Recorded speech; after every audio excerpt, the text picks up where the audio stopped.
I remember that morning, the kind of foggy dawn San Francisco is famous for, when the sun crawls out of the bay like an old man who hasn't had his coffee yet. I was at the convention center early, guest badge swinging from my neck, still holding a latte gone cold an hour ago. Above the stage hung a familiar logo, Cortex Systems, the company where I had spent 6 years writing every line of code, fixing every tiny bug, trading away both sleep and self respect. They were calling today a historic day.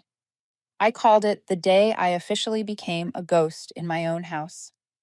Marcus Hale, the CTO, and the kind of man who could make a meeting look like a stand up show, walked to center stage. He wore a light gray suit, hair slicked back, grinning like he'd just won a Nobel Prize. I had to give him credit. Marcus had a rare skill, lying while looking inspirational. "We call it PulseNet," he said, voice ringing like he was selling a dream. I almost laughed. "We? Huh? Of course. We." The favorite word of people standing on someone else's shoulders. On the giant screen behind him, code began to scroll. And right then, my heart skipped a beat. It was my code. Every character, every comment, even the weird variable name, PBX, latency fix, a shorthand only I used, is still there. But in the top right corner, someone had added a line, optimized by M. Hale. I leaned back in my seat, smiling. Not the happy kind of smile. The kind of smile you give when you're watching a masterclass in theft. I used to think Marcus was just arrogant. Turns out I underestimated him. He wasn't just arrogant. He was confident enough to believe he'd never get caught. The hall erupted in applause. Some of my old coworkers even stood up, cheering like they'd witnessed a miracle. I sat still, silent, like a spectator in a play I had written myself. They called it collective glory. I called it the most elegant erasure I'd ever seen. The stage lights swept over the crowd and landed on the row where I sat. For a split second, my eyes met Marcus's. No shame. Just a polite nod, the kind that said, "Good job, Brooks. But from here on, I've got it." I answered with a smile thin as thread. If looks could make a sound, mine would have rung like metal hitting glass. The launch ended with booming music and a shower of confetti. I stood up, moving with the stream of people heading toward the stage to shake hands with the hero. Each step felt like the ticking of a clock counting down to something breaking. Outside the hall, the wind from the bay carried salt and metal in the air. I leaned on the railing, watching the Golden Gate's lights blink through the heavy fog. In my pocket, my phone buzzed nonstop. Internal notifications, congratulations, and one company-wide email from Marcus. "Thanks to my amazing team. PulseNet is proof of Cortex's vision and our relentless spirit of innovation." No Elena, no backend. Teamed him. Just Marcus Hale and his grand vision. I let out a quiet laugh. The laugh you give when you realize you're too tired to be angry anymore. Some pain moves past rage. It leaves only exhaustion mixed with contempt. That night, I went back to my small apartment in the Mission District. The rent was climbing every year, while my salary wasn't. The room looked exactly as it had for 6 years. One desk, one monitor, and a stack of empty coffee cups. When I powered up the computer, the repository lit up, PulseNet source glowing in the dark. I opened the first file, main core B1, the original I wrote 6 years ago, back when I still believed technology could change the world. At the top, I saw the comment I'd written on that first night, created by Elena Brooks, for the people who believe in code that matters. I leaned back, fingers tapping the desk. Out there, they were clinking champagne glasses. All I had was cold coffee and one undeniable truth. In tech, people can copy your code, ideas, and even your dreams. But there's one thing they can never steal: the memory of you creating it with your own hands. I turned off the screen, stood up, and looked out the window. The wind carried the sound of horns and damp smoke. I knew something inside me had shifted. I wasn't the idealistic engineer anymore. I was invisible inside my own empire. And I had just decided I wouldn't let myself disappear again. I don't know where you're listening to this from. maybe in your car, stuck in morning traffic, or sipping coffee at your usual cafe. Maybe you're in a city like San Francisco, where tech dreams blaze bright on the outside but are full of cracks within. Wherever you are, I bet you felt it too. That moment when you do all the work and someone else stands in the spotlight. That instant you sit in the crowd, hearing your own effort retold in someone else's voice, and all you can do is smile. I see you, the one nodding right now because you know exactly what that feels like. Keep listening. The next part, 6 years stolen, is where everything starts to change, and trust me, you'll want to hear it all. 6 years. Long enough to turn a dreamer into a realist. Long enough to forget why you started. And sometimes, cruel enough to turn passion into routine. A routine nobody notices. I joined Cortex Systems at 22, fresh out of college, full of hope, full of caffeine, naive enough to believe tech startups were places where people changed the world. I still remember the day they called me after a hackathon in Palo Alto. Marcus was the one who interviewed me. He sat there, arms crossed, smiling the way a man does when he's used to recruiting bright kids to drain every ounce of energy out of them. "You seem to understand real-time data analytics pretty well," he said. I nodded, eager to pitch my idea. Marcus listened and replied with just one sentence. "Good. We need someone like you, someone smart, but who knows how to listen." If I could go back to that moment, I'd probably stand up and leave the room.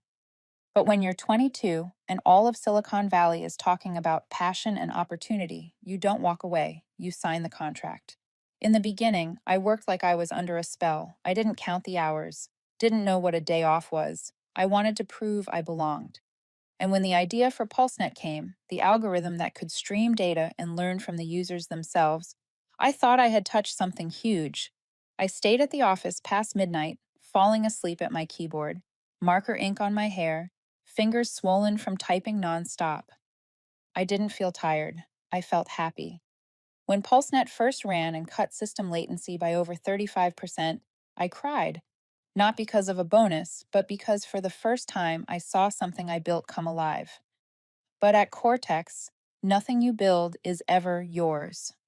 The next day, Marcus called an emergency meeting. He told the board, "We've achieved something no one else has." We. There it was again. We. I sat in the corner, hiding a small smile. Back then, I still thought, it's okay, collective credit is good too. But a week later, an email arrived from legal. All intellectual property developed during employment at Cortex Systems is the sole property of the company. One cold sentence. 7 words that killed my name as an author. I kept working, because I still believed. I thought if I just tried harder, they'd see. I imagined one day Marcus would introduce me at a meeting. "This is Elena, the creator of PulseNet." Instead, I got a mug with the company logo and an Employee of the Quarter email. I still have that mug, not because I treasure it, but because it reminds me. Sometimes they pay you in souvenirs. The company grew. Conference rooms changed from open spaces to glass fortresses, and I was still at the same desk, same screen, same paycheck, barely covering my Matchbox apartment rent. Sometimes I overheard Marcus on calls with investors. "Yes, PulseNet is a technology we developed. Yes, the idea came from the leadership team's strategic vision." Every time I heard that, I pictured him standing in a storm of data, parting the seas like Moses while I was underwater, patching every line of code. Time passed. I learned silence. Not because I was weak, but because I realized the more you talk, the more they use your words as weapons against you. Then PulseNet became so successful that even Marcus couldn't believe it. Cortex was valued at nearly $1 billion, the press hailing it as the tech unicorn of the century. And me? Still at the office after 11 at night, patching the minor details they left behind. I remember on my birthday sitting alone between the server racks, listening to the steady whir of fans. The blue LED lights reflected on the walls like artificial fireflies. I laughed. This was a true engineer's birthday party. Marcus walked in with a glass of wine. "Elena, I've been invited to speak at the TechX conference. They want to hear about PulseNet." I asked quietly, You'll mention the development team, right? He smiled, the kind of smile adults give a child asking a serious question. Of course, I always talk about the team. I knew the team meant me, Marcus Hale, but I still nodded, still wrote more code, worked like I owed them my existence. Truth is, I didn't hate Marcus, I just pitied him. He needed the spotlight to feel valuable. Me? I only needed to see my code run smoothly, and that, I realized, was exactly why I was losing. One night, I overheard marketing planning a campaign. Someone said, "We'll present PulseNet as the innovation of CTO Marcus Hale. His name carries more weight than some unknown engineer." That sentence woke me up completely. I wasn't angry anymore. I had only one thought. I let them steal 6 years of my life. I opened my old repo, scrolling through thousands of lines of code. Each line is a sleepless night, each comment a piece of me. And all of it is being sold to the world under someone else's name. I shut the laptop and sat in the dark for a long time. For the first time in 6 years, I didn't want to go to work the next morning. Not because I was tired, but because I knew if I stayed, they'd keep erasing me bit by bit. The next day, Marcus walked past my desk. "Elena, don't overwork yourself. Remember, we're a family." I looked up and smiled. "Sure, only in this family. I guess I'm the foster kid." He laughed, not understanding. But me, I understood perfectly. And in that moment, I knew my story had just turned the page. I always thought of myself as patient. I could wait hours for a build to finish, run an algorithm hundreds of times until it smoothed out. But there's one thing no line of code can teach you: how to wait for someone else to recognize your worth. I had waited 6 years, and one Monday morning, I realized I'd waited enough. Cortex's office sat on the 23rd floor, where glass reflected light into silver ribbons curling through the room. I walked in, black coffee in hand, and decided I'd talk to Marcus. No email, no internal chat, no circling. I would demand my value back, at least in the number on my paycheck. Marcus had his own office, of course, spacious, bright, reeking of arrogance. Every time I walked past, I saw him hunched over his laptop as if running NASA, when in reality he was drafting LinkedIn captions. That day, when I walked in, he looked up, smiling like a man sure he was about to hear a plea. "Elena, come in. What's on your mind?" I sat down across from him. "I want to talk about my salary," I said flatly. "I think my contributions to PulseNet deserve a review." Marcus leaned back, arms crossed. "A review?" He dragged the word out like he was testing the sound of something foreign. "You know we're a startup. Everyone here is driven by the vision. Nobody's here for money." I gave a thin smile. "Right, except your vision comes with stock options. Mine comes with free coffee." Marcus laughed, the sound echoing in the room like a can lid dropping on a metal floor. "You're funny. But Elena, I don't think you're good at negotiating. You should focus on what you're good at: engineering. Money, politics, that's not your lane." That sentence sent a chill down my spine, not because it insulted me, but because it was familiar, the tone of people who think women in tech should keep their heads down and stay quiet. I asked softly, "You think engineers shouldn't talk about money?" Marcus shrugged. "I think a system only runs smoothly when every element stays in its place. You're a good element. Don't complicate things." I looked at him, smug face, fingers brushing his tie, eyes brimming with self-satisfaction, and realized I was staring at the perfect portrait of workplace arrogance. I stood up, ready to leave, but as my hand touched the door handle, he added lightly, "Oh, and remember, don't go around claiming PulseNet as yours. It's the company's property, legally." I turned back. "Is that a threat?" "No," Marcus shrugged. "Just a reminder. Law is law." I looked at him for a few seconds, then smiled. "You're right, Marcus. Law is law. But law also has fine print, and I read it very carefully." I walked out, heart pounding, but my head had never been clearer. The glass door closed behind me, reflecting my image in the long hallway. For the first time in years, I saw myself in that glass, not the hardworking coder, not the person behind the big vision, but someone who'd been stolen from and was about to take back what was hers. That day, I didn't do anything. I just sat, silently watching the office, faces rushing, keyboards tapping like rain.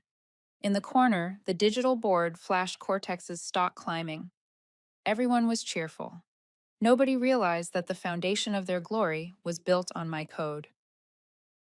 That afternoon, I got an email from legal. By order of the board, all employees are prohibited from disclosing technical information or product architecture of PulseNet externally. Sharing or releasing source code may constitute a security violation. Underneath was Marcus Hale's signature. He hadn't just refused me, he'd put it in writing to intimidate me. I read it over and over, then laughed. Maybe someone watching would think I was crazy, but in that laugh there was clarity. Marcus no longer saw me as a loyal engineer, he saw me as a threat. And ironically, that was his first mistake. That night, I stayed late. When everyone else had gone, only the servers hummed and the white lights glowed from the floor. I opened the internal repository, the system holding all the source code. I scrolled through files, commits, logs, and then I saw it. Copyright C, Cortex Systems. All rights reserved, right below the code I had written. They had replaced all the notes, wiped my name. Not only that, they'd locked down access. I tried to open the old logs, but couldn't. It felt like standing at the door of my own house, locked out, everything I'd built sitting inside. I sat still for a long time, maybe an hour, maybe more. No tears, no rage, just a dense silence, like watching the first crack in a wall and knowing the whole house will fall, even as people dance in the living room. I opened my personal laptop and accessed my old archive. The original PulseNet, V1.0, was still there, untouched, time-stamped from my first year at the company. I stared at the number, smiling faintly. Marcus might have power, but I had a trail. And in the world of data, a trail is the truth. I closed the laptop. Outside, the office lights had dimmed, leaving only a few bulbs down the hallway. I walked out, my footsteps echoing through the space. Inside, the servers kept humming like a sleeping beast, unaware that the person who created it had just decided to wake up. That day, my trust didn't just crack, it shattered. And in those shards, something else began to form, a plan. I didn't leave Cortex right after that. In fact, I still showed up every day, still made my coffee at 8 in the morning, still sat in the same chair beneath that giant poster that read, "Innovation never sleeps." Every time I looked at it, I thought, yeah, that's true. But fairness has been asleep for a long time. I knew I was sitting inside a beehive ruled by one queen bee named Marcus Hale. A hive that shimmered on the outside, buzzed loudly, but was filled with fake honey. I didn't yell. I didn't quit. I didn't lose my temper. I went quiet. Because in the tech world, silence at the right time is more dangerous than any malware. The days that followed, I started backing things up. Not a few random files, but the entire system structure. Every module, every commit, every historical record. I annotated carefully, added timestamps to each section. Anyone watching probably thought I was cleaning up code, but what I was really doing was cleaning up evidence. That's when I noticed something I'd never paid attention to before. Over 60% of PulseNet's core logic was mine, untouched, unchanged.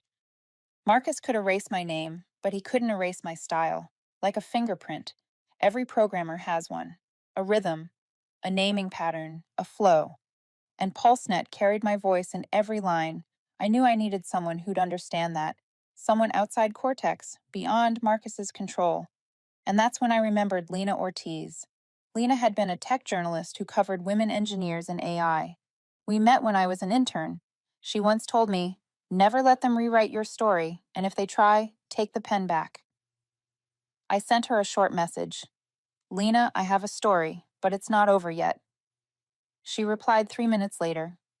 "When do we meet?" We met at a small cafe near the Embarcadero Pier. The city was thick with fog that morning, wrapped in a white blur, just like how Cortex was smothering the truth. Lena brought a notebook. I brought a hard drive. She listened without interrupting, only nodding now and then. When I finished, she exhaled slowly. "Elena, do you have a patent for PulseNet?" I looked up and smiled for the first time in days. Yes, under my old name, Elena Vargas. I filed it 6 years ago, right after finishing the first version. Marcus has no idea. Lena grinned. Girl, you're exactly the kind of person who keeps corporate lawyers awake at night. I laughed, a real laugh, the first in weeks. But it didn't last long, because I knew what was coming wouldn't be easy. I'd have to fight them using their own rules. That night, I sat in my apartment, opened the patent documents again. The pages were worn, the blue ink signature slightly faded, the registration number still printed in the corner, everything valid. I remembered those months, living on instant noodles to pay the legal fees of an old lawyer named Harold, who helped me phrase the patent description just vague, enough to stay hidden from the company, but precise enough for legal protection. Harold once told me something I never forgot. Engineers like you think in algorithms. They think in contracts, so learn to play chess on their board. And now I was ready for that game. I didn't want to destroy Cortex. I just wanted my name back. But I also understood sometimes reclaiming what's yours is enough to make the whole system collapse. In the weeks that followed, I became the perfect actress. I showed up, joined meetings, smiled at coworkers, discussed new features, and acted like nothing had happened. Marcus believed I'd accepted my place. How sweet. He didn't realize he'd just given me more time. I began building a secret copy of the system, a mirrored repository stored on my personal machine, encrypted and backed up multiple times. Every time PulseNet changed, I logged it, timestamped it, and archived a digital proof record. No one suspected a thing. Marcus even emailed me once, praising my dedication and team spirit. I almost laughed out loud. If only he knew who I was really working for. Outside Cortex, the world kept spinning in glitter and headlines. The media buzzed about the data revolution, about PulseNet, the brainchild of Marcus Hale. I wasn't angry anymore. I just archived every article into a folder labeled Evidence, Public Misinformation. Every word they wrote about Marcus's vision would soon become part of the case against him. One night, while scanning through system logs, I noticed something strange. PulseNet was being deployed in an external network, one that didn't belong to any commercial client. The IP traced back to a defense contractor. My stomach dropped. Marcus hadn't just stolen my code, he was selling it. If that ever came to light, Cortex wouldn't just face lawsuits, they'd face a federal investigation. I downloaded everything, encrypted it, then pulled the hard drive. That's when I realized the game had changed. I wasn't just holding evidence anymore, I was holding the knife. Before leaving the office that night, I ran into Owen, one of my earliest teammates. He looked uneasy. Elena, he said quietly, Marcus knows you've been backing up data. He says it's just a security check, but something feels off. I looked at him and recognized that look, the eyes of someone torn between loyalty and guilt. Thanks, I said softly. Don't worry, I know what I'm doing. He nodded slowly. Just don't take risks. Cortex doesn't forgive people who push back. I smiled, a calm smile meant to reassure, though inside I felt strangely still. Not because I wasn't afraid, but because I had finally chosen a side. That night, back home, I placed the hard drive on the table, turned on the lamp, and stared at it. A tiny piece of metal, but inside it held Cortex's past, present, and future. And I, the woman they erased, was about to use it to rewrite history. 3 days after discovering that Cortex had secretly sold my technology to a defense contractor, I sent an email requesting leave. The reason line was short: need some time to rest. Marcus replied in under 5 minutes. Take all the time you need, Elena. You deserve it. Don't forget, we're still a team. We're. I reread that word 3 times, not sure whether to laugh or cry. If he knew I was preparing to walk off stage carrying the main prop of his entire show, that smile of his would vanish fast. The first 2 days, I just wandered around the city. December in San Francisco was always damp and heavy with salt in the air. I sat in the park, watching fog drift across the Bay Bridge, listening to the cable cars clatter down the street, thinking about the past 6 years, the sleepless nights, the pointless meetings, the endless thank you for your dedication emails that replaced real recognition. I wasn't angry anymore, just quiet, with the kind of calm that comes when you realize the monster you once feared isn't strong enough to bite anymore. On the third day, I started moving. I didn't attack them, not in the way they would expect. I simply prepared for the truth to surface. I built a small tool to monitor how their systems operated. I disguised it as an internal performance tracking utility. To everyone else, it looked like a harmless update, something meant to optimize workflow. But to me, it was a tiny door into the heart of Cortex, where I could see everything when the product was used, where, and by whom. I wasn't sabotaging, I was observing. I didn't send a virus, I sent the truth. Every time the system ran, data quietly flowed back to my personal machine, a silent record of what they were doing with what I had created. Within a week, my tool was deployed company wide. Marcus bragged everywhere that he had led the development of the smartest performance monitoring software of the year. He even posted a selfie in the office with the caption, "Proud of my brilliant engineering team." I just smiled. Maybe Marcus never realized. Arrogance has a way of making you blind. When the data started coming in, I saved every log carefully. I saw PulseNet being used not just in commercial networks, but inside a military project, an explicit violation of technology licensing laws. This wasn't a mistake anymore. It was a crime in a suit. I knew I couldn't fight alone. I needed power, something big enough to protect me and turn the truth into a legal weapon. The first name that came to mind was NovaForge, Cortex's direct rival. 2 years earlier, NovaForge had offered me a position as lead engineer, but Marcus blocked it. "They only want your name to attract investors," he'd said. "You're safer here." Right. Safer. Inside the golden cage he'd locked me in for 6 years. I sent a short message to NovaForge's CTO. "My name is Elena Brooks. I have information about Cortex, using technology obtained through patent violation. If you're interested, meet me." He replied the same day. Seattle. Private meeting. I flew to Seattle the next morning, carrying a hard drive with all the data. It was drizzling. The city smelled of roasted coffee and cold air. We met at a small cafe by the lake. The man listened silently as I told him everything. When I finished, he asked just one question. "What do you want?" "I want them held accountable. No sabotage. Just the truth, recorded properly." He nodded. "If what you're saying is true, we can help. But we'll need you to confirm patent ownership. If this tech is yours, we can defend you in court." I smiled. I don't need them to defend me. I just need them to listen. We signed a temporary agreement, and I left the cafe once the rain stopped. The lake was calm, and the gray sky reflected perfectly on its surface. I saw my reflection in the water, fragile but unyielding. A woman who had finally stepped out of her own old story. When I returned to San Francisco, Marcus called me into his office. "Elena, I heard you met with someone from NovaForge." I shrugged. "News travels fast. You should remember, Cortex doesn't forgive betrayal." I looked straight into his eyes, voice steady. "Funny. When you took what was mine, it was called teamwork. When I protect what's mine, is it betrayal?" Marcus went silent. His face drained from red to pale, like someone had unplugged the power from his pride. I gave a faint smile and said, "Don't worry, Marcus. I'm not destroying the company. I'm just making sure the story gets told the right way." I walked out, leaving him standing alone in that spotless glass office. I knew he was afraid, not because I was powerful, but because he had no idea what I held. That night, I came home and turned on my computer.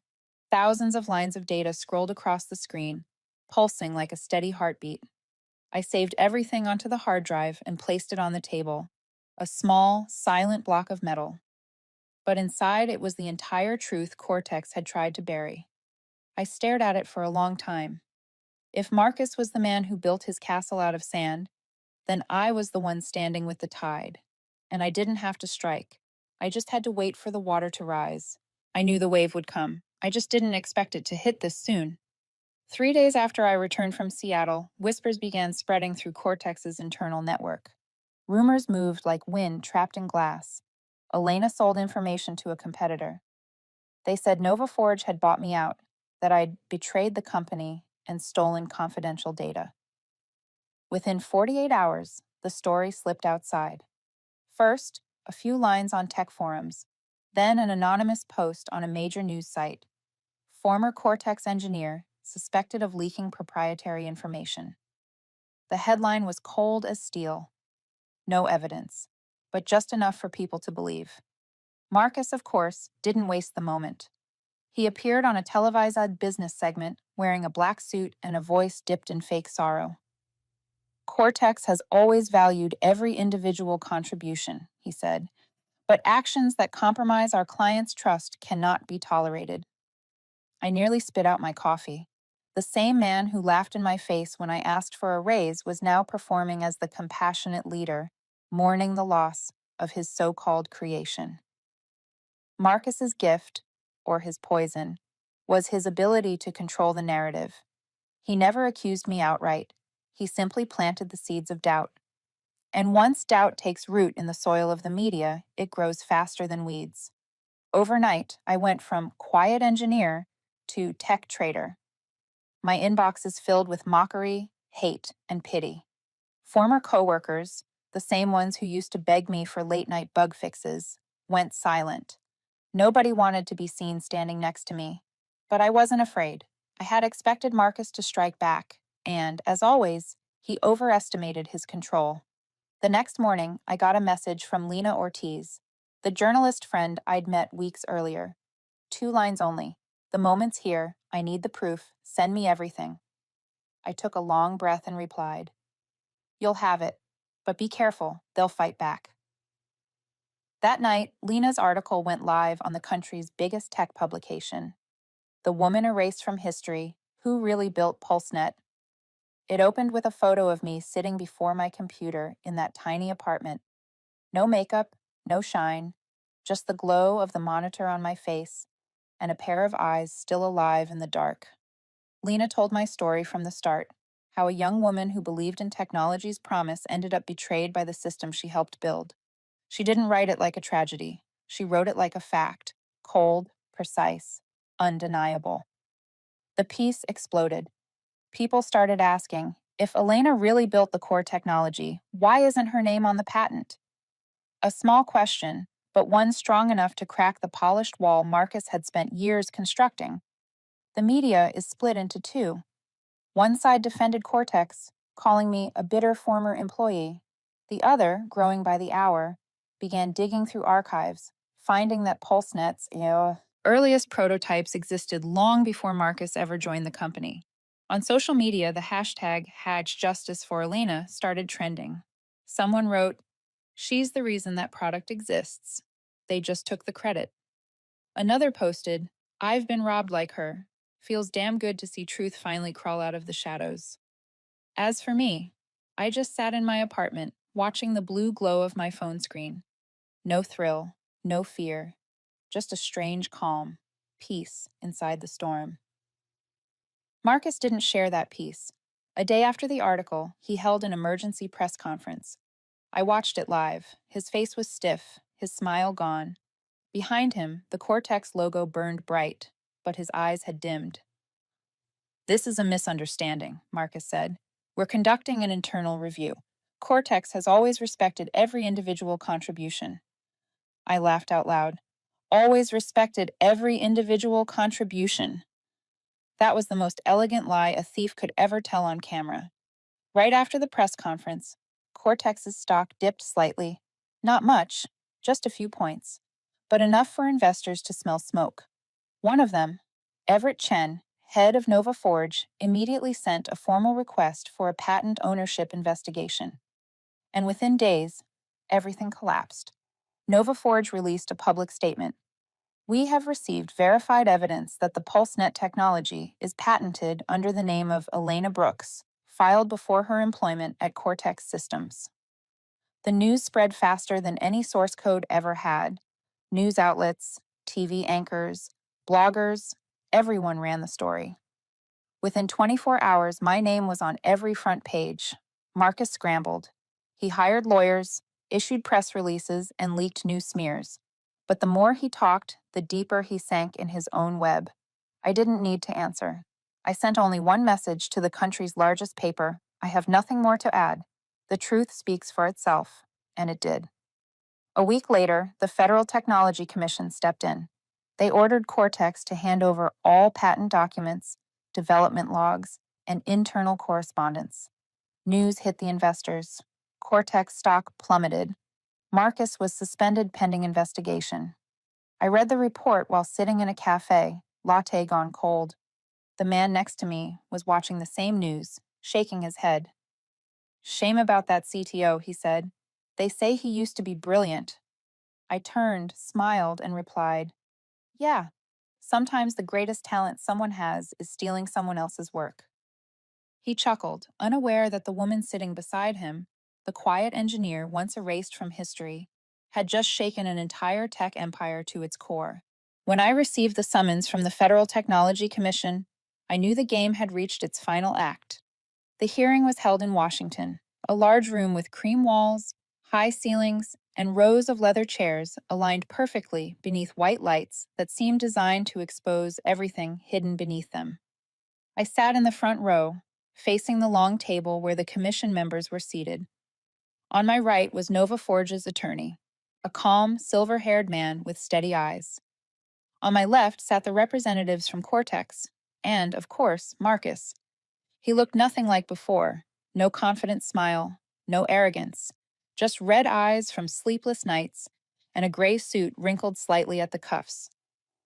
When our eyes met, he gave a small nod. I nodded back, not in hatred, but in quiet recognition. We both knew what was about to happen. The chairwoman spoke first. We are gathered today to determine the rightful ownership of the technology known as PulseNet. Ms. Elena Brooks, do you have evidence confirming that you developed this technology before your employment at Cortex Systems? I stood, steady and composed. Yes, I do. I filed the patent 6 years ago under my birth name, Elena Vargas. The original documentation and registration bear the official seal of the National Patent Office. A technician brought the file onto the screen. The record appeared clear. Dates, signature, and stamp. The room fell silent. I could hear the rustle of papers, the soft tap of a pen, and Marcus taking a slow, deep breath. The chairwoman continued. Can you explain how this technology evolved during your time at Cortex? I nodded and told them everything. From my first day of recruitment, through the sleepless nights, the erased credits, the stolen recognition, to the day my code was sold for defense contracts. I spoke slowly, precisely. No anger, no self-pity. I didn't need sympathy, I just needed the truth to be heard. When I finished, Cortex's attorney rose, a smooth-voiced man in his 50s.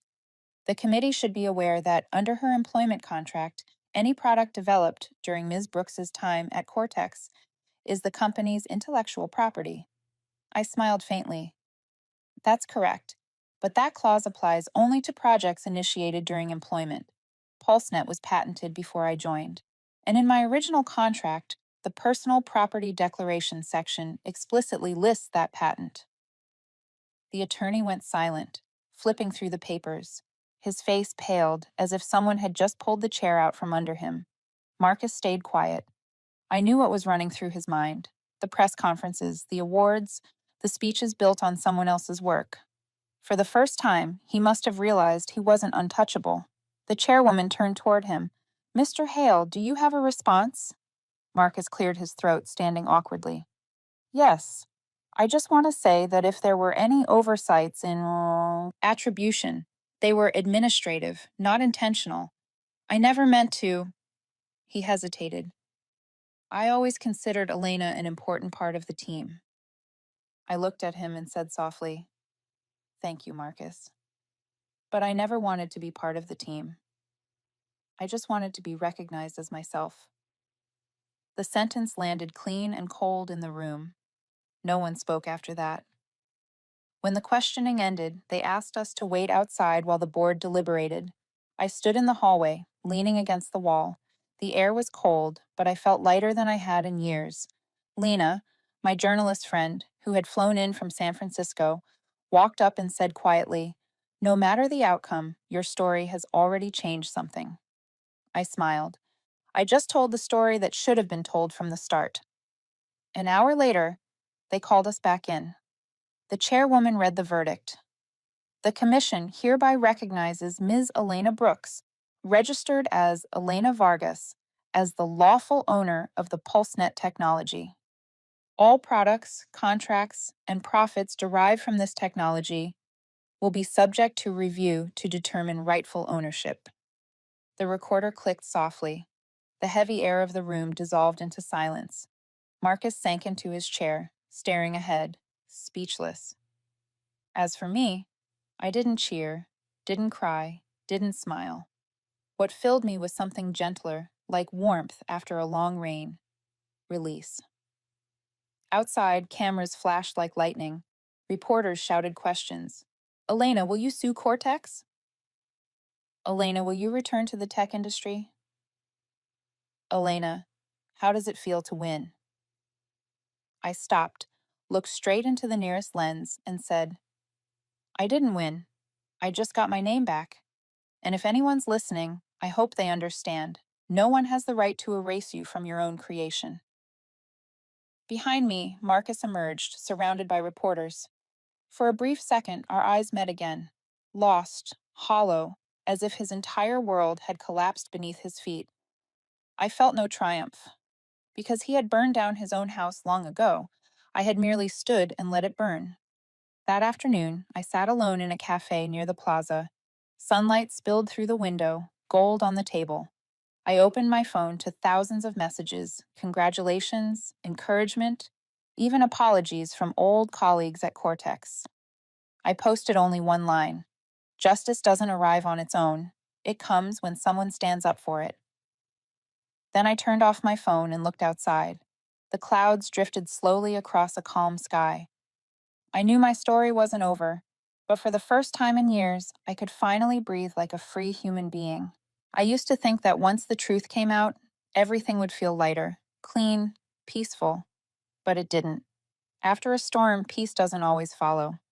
Sometimes all that's left are the broken pieces, and people keep trying to fit them back together, even when they know it'll never be whole again. Weeks after the hearing, the media still wouldn't let go of Cortex. Headlines poured in. Tech giant collapses after intellectual property fraud. My name was everywhere, and Marcus had become the face of disgrace. The man who once stood on stage with a proud smile was now hunted by the same cameras that once praised him. Reporters followed him from home to cafes. Each time he appeared, his face looked thinner, his eyes darker, his hair grayer. Online, they called him the smartest thief in Silicon Valley. And I, the obedient engineer he once dismissed, was now the name that had stripped him of everything: reputation, power, pride. Cortex didn't survive. The board dissolved. Investors fled in waves. 1 month after the commission's verdict, the company officially declared bankruptcy. The headline ran bold across every paper, from unicorn to shipwreck: the 6-year rise and fall of Cortex Systems. I read it sitting in the same cafe where I once dreamed that justice would come. Now that it had, I didn't feel joy, just quiet. It wasn't that I wanted them to fall. I just wanted everything to go back where it belonged. One afternoon, Lena called. "Did you see the evening news?" Marcus went on TV again. "He's saying you staged the lawsuit for revenge." I smiled faintly. I guess he still hasn't learned how to lose gracefully. I turned on the TV. On the screen, Marcus sat in an interview. His face was hollow, the confidence forced, the spark in his eyes long gone. He spoke in that same smooth, practiced tone, as if he were still running a company. "I don't deny her contributions," he said, "but PulseNet was a team effort. If every engineer claimed credit, there'd be no companies left in this world." The reporter asked, "Do you regret not giving her recognition sooner?" Marcus paused, then answered, voice dry. "Regret? No, I only regret trusting the wrong person." I laughed, short, cold, empty. Even now, with all the evidence laid bare, he still chose to play the victim of his own story. Marcus wasn't destroyed by me. He destroyed himself because he couldn't live with the idea that someone else might be better. After that interview, Marcus vanished. Rumor said he left San Francisco for a small northern town. Some claimed he was writing a book about leadership lessons. Others said he was trying to start over, another small company, barely noticed. I didn't care. To me, he'd disappeared long ago, the moment he laughed at me for asking for a raise. As for me, life shifted to a different rhythm. The press kept calling, the interviews kept coming, the offers piled up, but this time I didn't chase them. I chose carefully. When Nova Forge invited me to be a technical advisor, I declined. Not out of pride, but because I knew I'd paid my debt to this industry. I no longer needed a spotlight to prove I existed. I left the city and rented a small house by the beach in Santa Cruz, a place where the waves didn't care who you used to be. Every morning, I made coffee, opened the window, listened to gulls, and breathed in the salt. No meetings, no contracts, no polished compliments, just me, and the silence I hadn't known in 6 years. But something still stirred inside me. Not ambition, unfinished purpose. The feeling that my story wasn't truly done. One night, I opened my old laptop, the same one that had seen all my sleepless nights at Cortex. The screen flickered on, and the words appeared. "Welcome back, Elena." I smiled. Maybe it was time to build something new. Not for anyone else, but as a reminder of what I once believed in. I started coding again. Not a product for profit, not a patent to protect, not a paycheck to chase. Just an open system, free for anyone to learn from and improve. I called it Mirror, a reflection of true value, a place where no one's name could ever be erased. I uploaded it quietly, no announcement, no marketing. And somehow, within days, it spread like a small flame catching the wind. People used it, built on it, wrote about it. Messages poured in, thank yous, stories, small notes that said things like, "For the first time, I'm working with something that feels honest." I read them all, smiling softly. No triumph, no arrogance, just a quiet, steady warmth, like justice hadn't only won, but grown roots. One evening, I walked along the beach. The waves brushed my feet and the sand sank under me. Far ahead, the sun was setting, painting the water in long streaks of gold. I stopped and looked at my reflection in that glowing sea. Not the dreamer I once was, not the woman scarred by betrayal. Just me, whole, calm, and free. I whispered, a message to my own past. They can take your credit, your work, even your name, but they can never take away your belief in your own worth. The sea wind rose, carrying salt to my lips. I closed my eyes and breathed deeply. After everything, I had finally walked through the storm, and for the first time, I was standing in the light, not the spotlight of a stage, but the light that came from within. One morning, I woke up earlier than usual. The sky outside was still veiled in mist, the light soft as if filtered through silk. I made a cup of coffee and stood by the window, watching the ripples on the ocean. My heart felt strangely calm. It had been a long time since I dreamed about work, jolted awake at night by lines of code that refused to run, or heard Marcus's voice echoing in my head. Now there was only the wind, the waves, and the steady beat of my heart, like, for the first time, I was truly living for myself. 3 months had passed since I'd walked away from that war. Mirror, the small project I'd built in this seaside house, had spread across the world. No company behind it, no investors, no shares, just a community of people who believed technology could be transparent, fair, and kind. They wrote to me every day. A professor in Chicago said Mirror helped his students understand justice through code.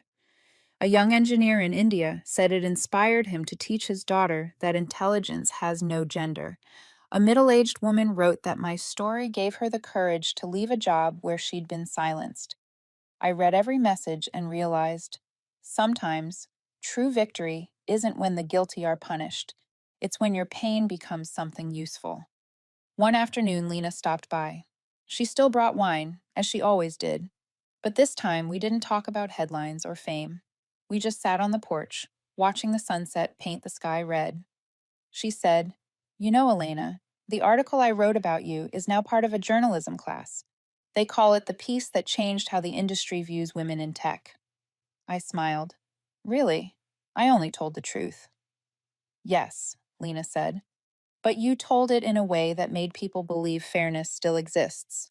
Her words stopped me for a moment. I'd never thought of myself as proof of anything. I was just a woman who'd been mocked, underestimated, erased, and who chose silence no longer. When night fell and Lena left, I sat at my desk and opened my laptop. A new email appeared on the screen. The subject line read, "Partnership Proposal." The sender, Dorian Chen, a name I never thought I'd see again. Dorian had been my rival years ago. We'd nearly tied in a programming competition once. Unlike Marcus, Dorian was genuinely brilliant, but just as ruthless as everyone else in this field. His email was short. "Elena, I've been following Mirror. It has the potential to become a global platform. If you're ready to scale, I'd like to invest. No contracts, no conditions, just a collaboration between people who tell the truth." I reread it, then laughed softly.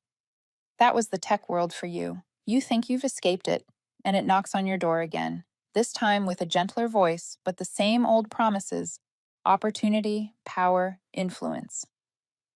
I typed one line in response: "Thank you, but this time, I'm not selling my dreams to anyone." Then I hit send, shut the laptop, and felt nothing but peace. The next day, I walked along the beach. The air smelled of salt, and the sunlight brushed the water in warm, golden streaks. I watched the waves roll one after another and thought about everything that had led me here. I had lost everything: my job, my reputation, my trust. But in losing it all, I found what mattered most: myself. And that, I realized, was the real beginning. That night, I began writing the first pages of the book Lena kept telling me to write. Not a memoir, not a victory speech, just reflections from someone who had lived between two worlds. One where intellect was measured by titles, and one where true worth existed only if you dared to name it yourself. On the first page, I wrote, "They used my code for 6 years. When I asked to be paid fairly, they laughed. But laughter doesn't erase the truth. It only echoes until someone stands up and says, 'Enough.'" I set the pen down and looked out the window. Darkness had fallen, but the sky wasn't completely black. There were still faint stars. Maybe justice was like that, I thought. It never disappears. It just waits for someone willing to look up. A year later, Mirror became an open source platform used in more than 50 universities. No one owned it. No one controlled it. It existed as proof of something simple: what's built with honesty outlasts any empire built on lies. That day, I was invited to speak at a conference on ethical technology. When I stepped on stage, the lights flashed across my face, stirring old memories. But this time, I didn't tremble. I didn't lower my head. I wasn't looking for recognition. I spoke slowly, my voice steady. "I'm not here to tell a revenge story. I'm here to say that sometimes the best way to win isn't by defeating someone, but by continuing to build in your own way." The hall went silent. Then one person clapped. Then two, then three, then hundreds.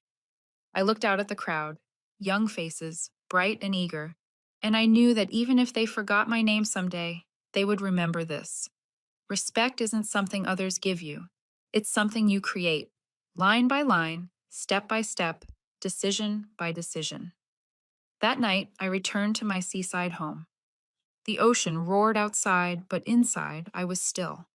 I set my hands on the keyboard and began to type again, not out of duty, not for a contract, but for the pure joy of creating. On the screen, the words appeared: "New World Initiated, EB." I smiled and whispered to myself, "They laughed when I asked for recognition. Now they'll have to see what I've built." Then I kept typing, slow, steady, each keystroke like a heartbeat, each line a reminder that I was still here, free, honest, and impossible to erase.